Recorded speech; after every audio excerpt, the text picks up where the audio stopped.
Hey guys, I'm Megan Zodi and I'm going to be running you through the highs and lows and ins and outs of Instagram. So I'd like to start by asking, who here that is of age likes to drink? Great. So going off of that, has anybody heard of Beer Buddy before? Beautiful. So if you haven't heard of Beer Buddy, it's kind of like a social app where you can post what you're drinking, where you're drinking, when you're drinking, and your friends or followers on the app can comment and say, hey, I'm drinking this too, or like your post. So it's kind of a way to interact once you're of age, to explore drinking and having fun with your friends. It's very popular on college campuses. You might be wondering why I'm talking about drinking when this is supposed to be about Instagram. So Instagram actually was started as an app called Bourbon. So Bourbon was started by Kevin Systrom, who is the founder of Instagram, and he wanted to share his love of Instagram, or of bourbon, for everyone. He wanted to post pictures and find out where the best bourbon places were and connect with friends who also like to drink bourbon, and that way they could build this community and you get to meet people, and you could also earn points on the app. But the users of the app were very discouraged because they didn't understand the app at all. They were very confused. It was very time consuming and difficult just to be posting bourbon. So as the app started to plummet and the users started to decline, Kevin decided he needed to have a whole 360 switch up. He decided that he needed to focus more on the photo sharing aspect because that's what the people were saying they liked about the Bourbon app. So he met up with a partner, Mike Krieger, and they decided they wanted to really take on this photo sharing aspect of what Bourbon was. So they started with photo sharing, and they knew that they wanted to have something that was easy and very mature and beneficial for their audience, but not time consuming like making a photo collage or a photo book, because before any aspect of social media, it was very hard to share photos. So they wanted to build on this, but this was in 2010 when they started to come up with this idea. Facebook had already been out for almost 6 years at this point, so they needed to understand that they had to be different. And in order for their app to flourish, they needed to come up with a unique idea. So one day, Kevin was sitting with his wife, and she was trying to post a family update on Facebook.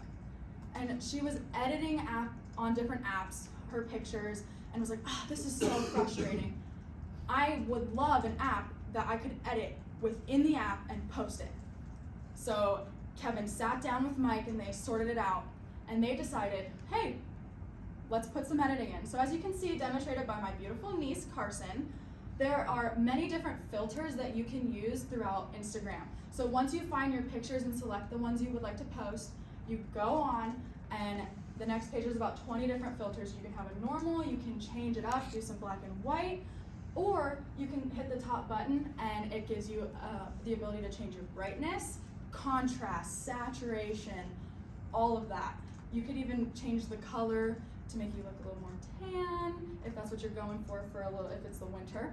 So this ability really set Instagram apart, and users started to come, and it really built a variety of networks to get all of these users in and make it flourish within this first year.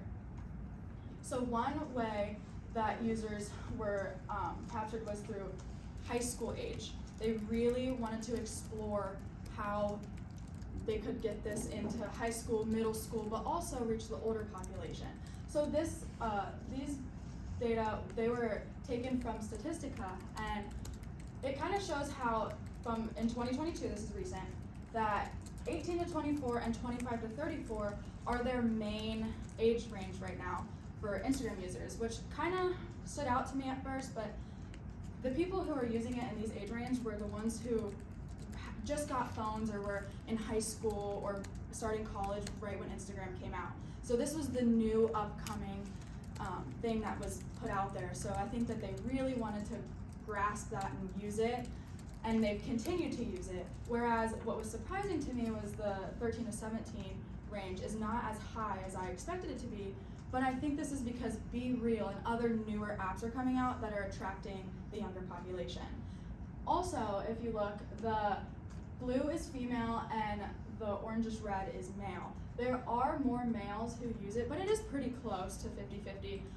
But a potentiation of this could be because of there are more males in the population right now in the world. So that could be why, or it might just attract males more.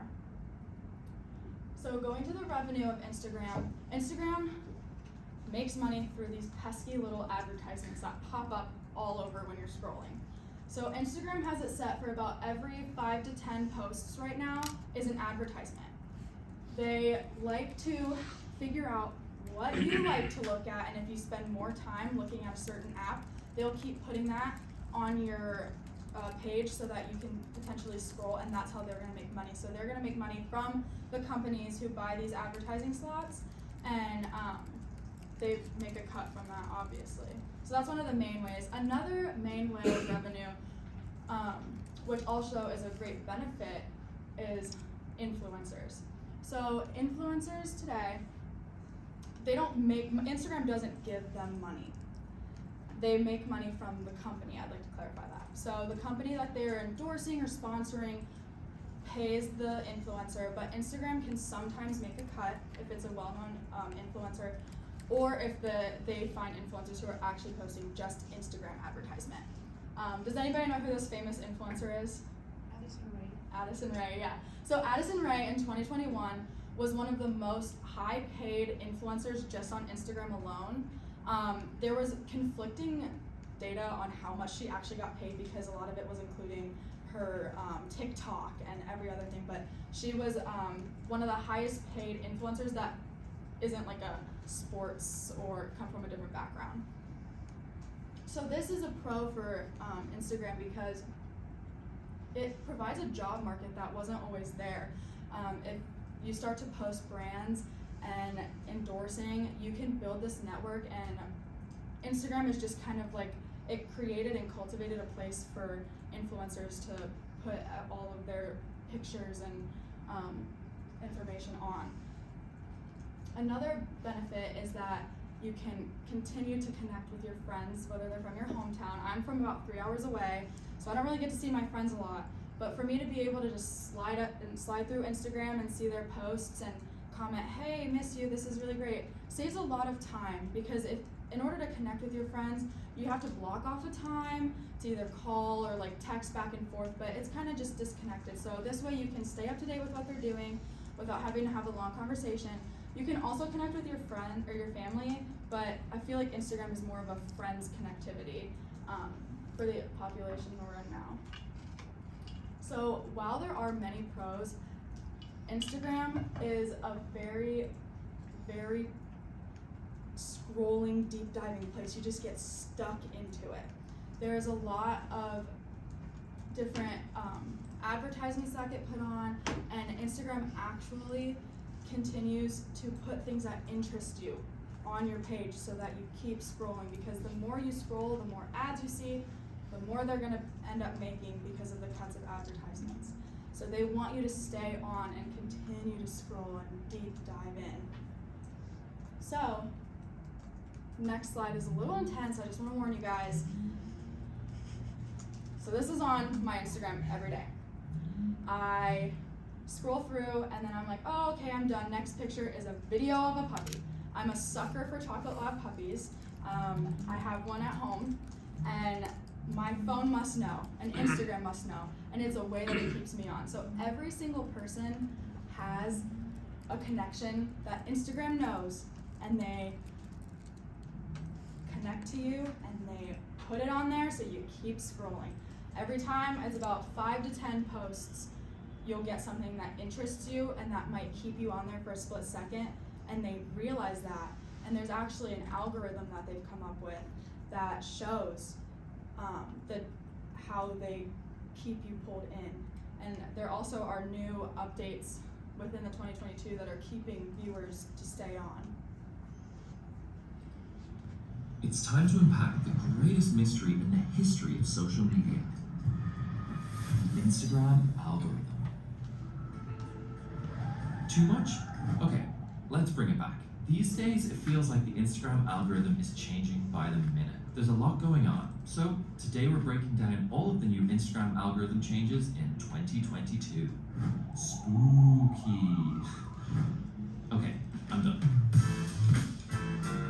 Update number 1. Following and favorites home feed views.